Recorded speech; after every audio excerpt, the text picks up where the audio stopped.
Hi everyone, welcome back to another video of me trying to record a vlog.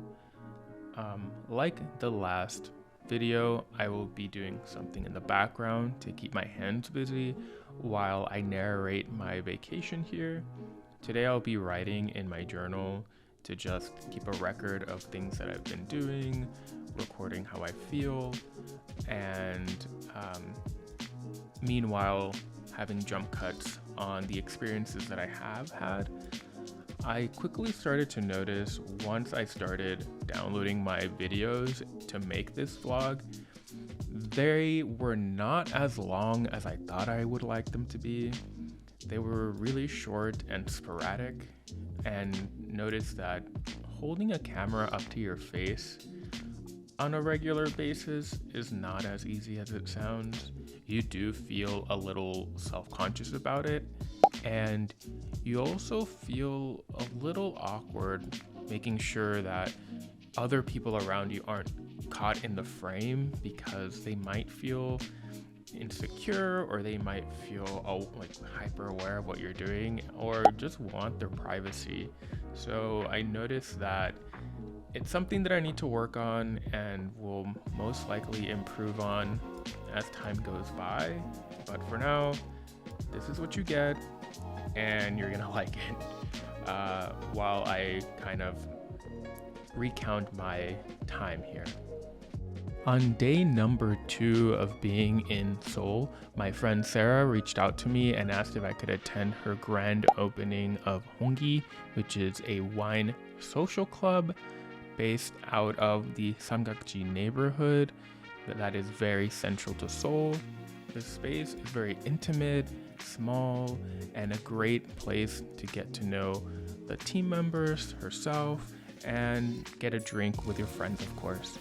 For those of you who don't know Sarah, she is a multi-hyphenated individual whom I met through that leadership program that I mentioned in the previous video, where we had 25 American students and 25 Korean students get together to discuss culture and politics.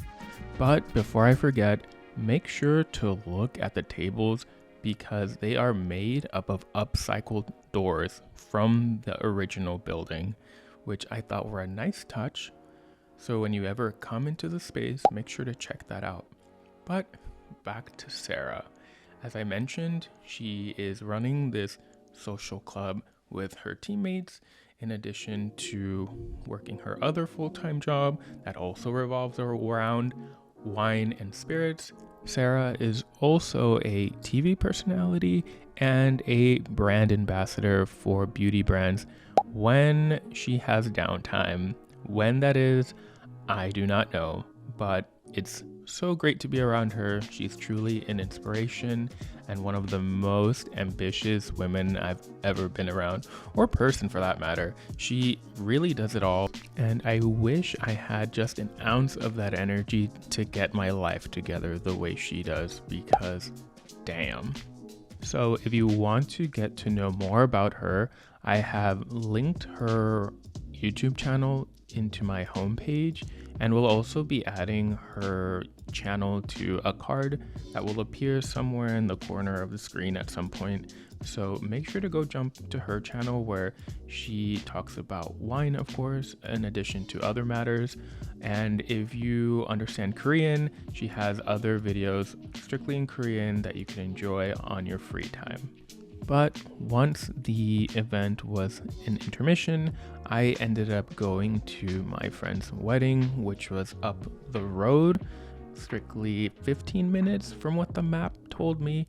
But little did I know, Korea was also having a huge demonstration against the metro system, which made me an entire hour late to my friend's wedding, and unfortunately missed his entire ceremony.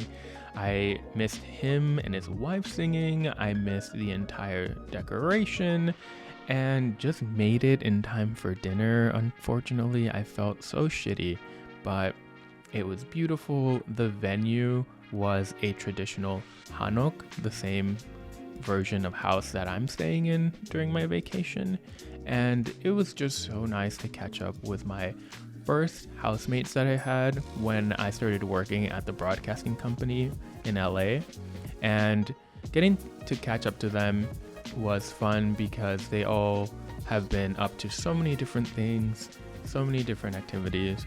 But the one person who I would also want to highlight out of the three, mainly because he has his own YouTube channel and is in a similar field to me in the past, is Seung-eun. He is the gentleman who waved hi earlier, also has his own YouTube channel, and I recommend that you guys go watch it.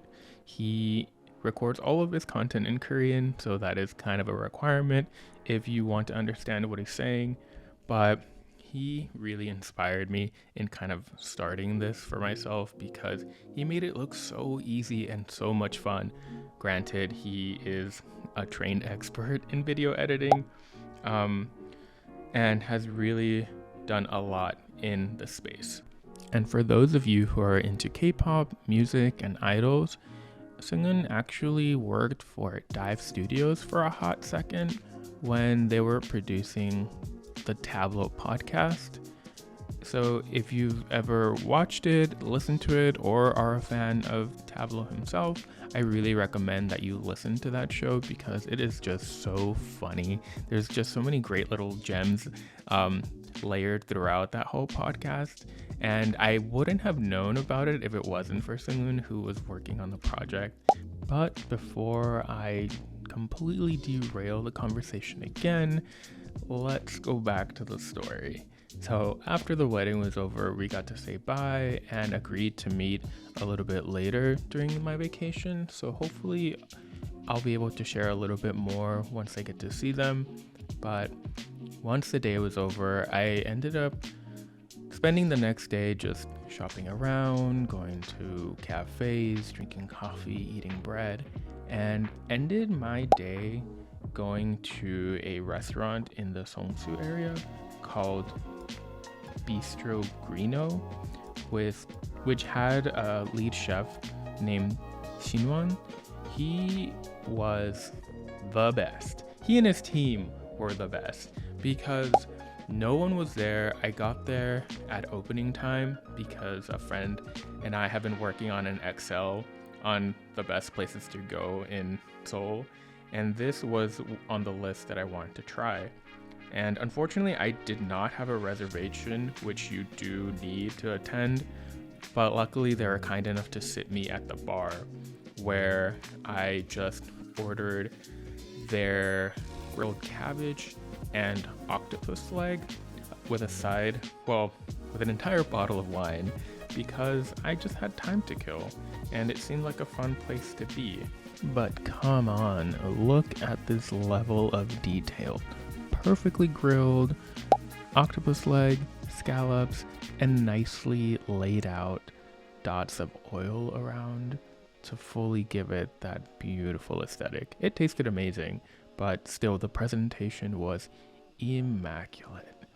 And if that wasn't enough, the team apparently learned all their cooking in this kitchen or at home. They have no culinary training, which is perfectly fine. I think you can just do without it if you just put the hours in.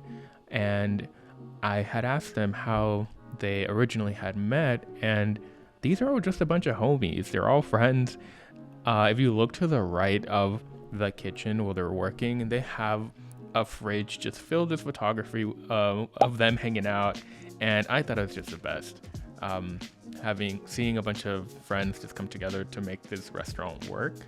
The whole time while I was there, they were chatting me up, talking about how I liked the food, about what I was doing, and recommended me to come back again with some friends, which I actually will be doing later this week. Hopefully they like it as well, which I'm sure they will. I mean, the restaurant is great, the menu is phenomenal, and the staff is just really friendly. But I unfortunately will have to end the video here while I get ready to edit the next one, where I meet my friend Elaine, who has been acting here for the last couple of years on some pretty amazing projects, and where she introduces me to her friend Mary, who is also an actress out here in Korea, but does narration work for audiobooks and YA novels, which is amazing, and have a lot to learn from her, especially now that I'm narrating these episodes, but we'll see how that goes. In addition, I also took the time to meet Sujin, who is a up-and-coming writer slash director out here. She has worked on some pretty cool shows on Netflix and is coming out with her short film that will be submitted to the film festivals out in Europe and in the States. So I hope to have more information on that later. In the meantime, I want to wish everyone a happy day and thank you for listening to me talk for the last 10 minutes. I hope that was enjoyable, and we'll see you on the next one.